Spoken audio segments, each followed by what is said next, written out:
Well, Lynn's out here digging a hole because we got to bury Clara, the goat. If you missed our last video, we lost a goat to what appears to have been a coyote attack.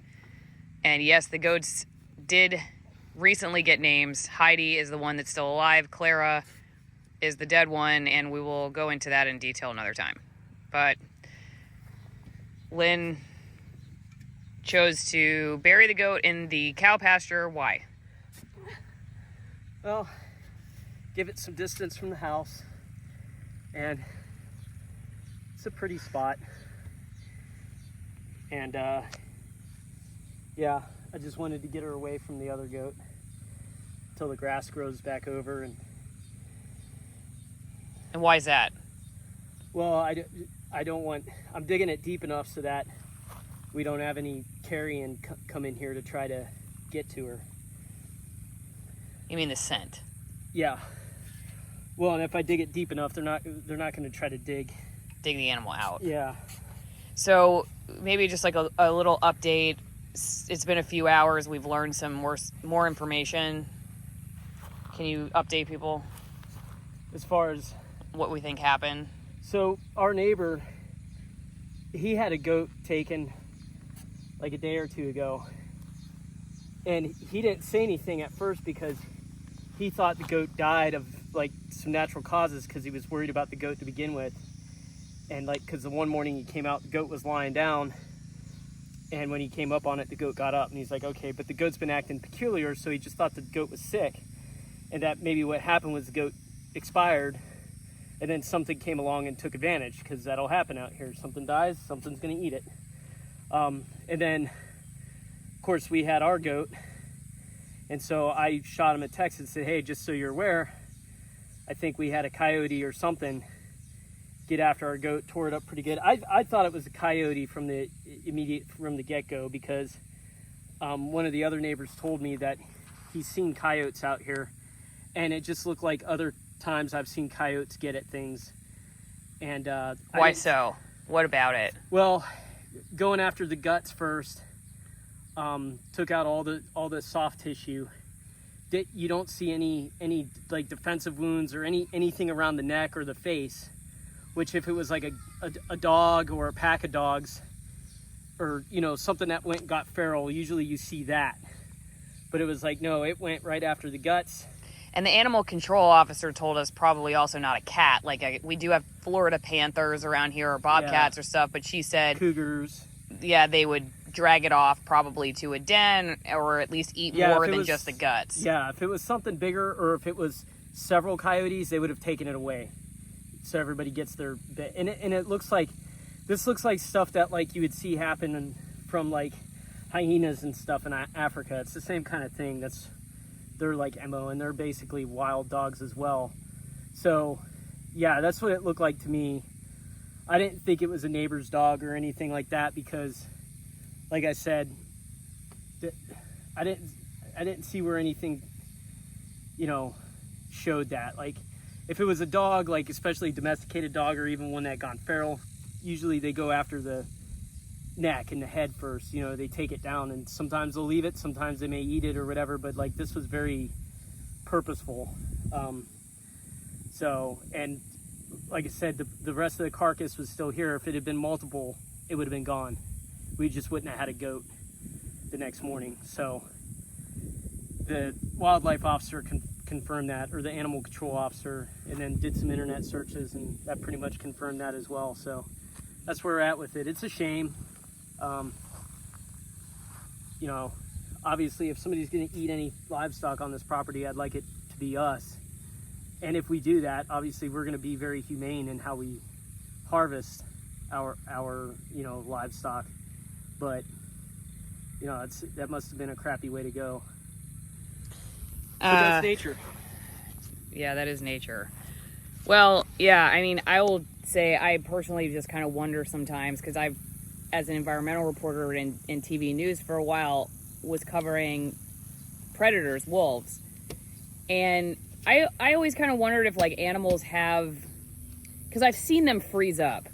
Like I've seen animals that thought they were going to die just totally act like they're paralyzed. And I've wondered, like, if there's some kind of, I don't know, innate response, like a God-created response, I guess. The animal doesn't, like, feel fear, or I don't even know, pain. I don't know how it all works, obviously. I wouldn't want to have my guts chewed out. I'm not asking for that right now. But I've wondered, you know, what do animals experience? Because I don't think they have a sense of, like, death or existence. So I think all they know is survival. Yeah, they know survival. So anyway, you know, we did tell Lily. We were just very matter of fact about it and said, you know, an animal ate Clara. She's dead. And Lily, what did she say? She's like, that's so sad. So sad. It's like, it kind of reminds me of Donald Trump's tweets. So sad. Yeah, she said it's so sad, and then she moved on. Yeah, she likes ants. She's really into ants, like carpenter ants. Oh man. So she did, because her nice ants. So she just went on, and we've talked to her a couple times about it. You know what happened, because she was calling her Mommy Goat. What happened to Mommy Goat? I'm like, Mommy Goat's dead. Mommy Goat got eaten by a coyote, and you know, kind of a lesson in, like, kids follow your lead, I guess. I mean, it was jarring for me when I first saw Clara this morning. Like, so first time I've ever had anything like that. Like, not the first time I've had to deal with this issue, like, peripherally with other people, but when it's one of yours. Yeah, I mean, you know. So our plan moving forward is we do have a barn. We're going to secure Heidi, our remaining goat, in the barn at night. We did get a wildlife camera, so we're putting up a camera. Those things are not cheap. If you are a wildlife camera company and you'd like to donate to our channel, please let us know. Sponsor the channel.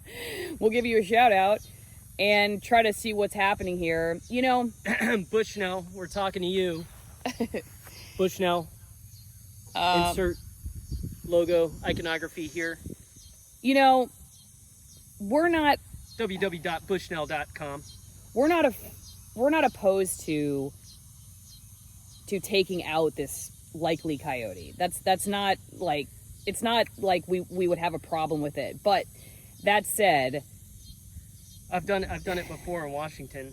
You know, you have two small children running around, and I've seen, like, in California, even on base, like, I've seen people in the daytime lose their pets out of their backyard due to coyotes. So they are a nuisance animal, and they're doing what coyotes do. So it's not like I'm hating on the coyotes. It just is what it is, you know.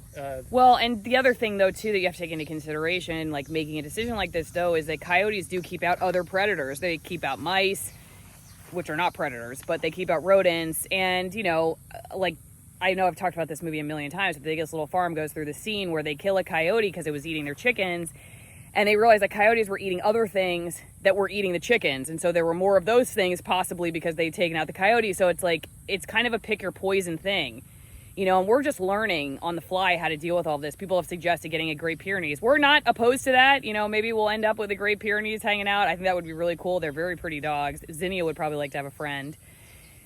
But, you know, as for now, we're just going to try to keep them as secure as possible, and then, you know, just take it one day at a time, because, you know, it's just as idealistic to just say you'll kill off every predator and never have a problem as it is idealistic to think you never have to deal with a predator or kill a predator. I in my opinion, I don't know what you think, Lynn, but I think, you know, having the idea that you never have to try to secure as well as possible, and you're just shoot happy. I think that's, to me, I just personally think that's naive, because, you know, they do serve a purpose, and, you know, you'll probably get more.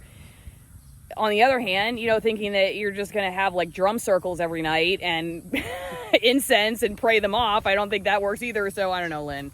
There's plenty of other prey out there that they can get after. It doesn't have to be my livestock. That's the way I look at it. So, you know, there's deer, there's feral pigs, there's hogs, there's all kinds of stuff.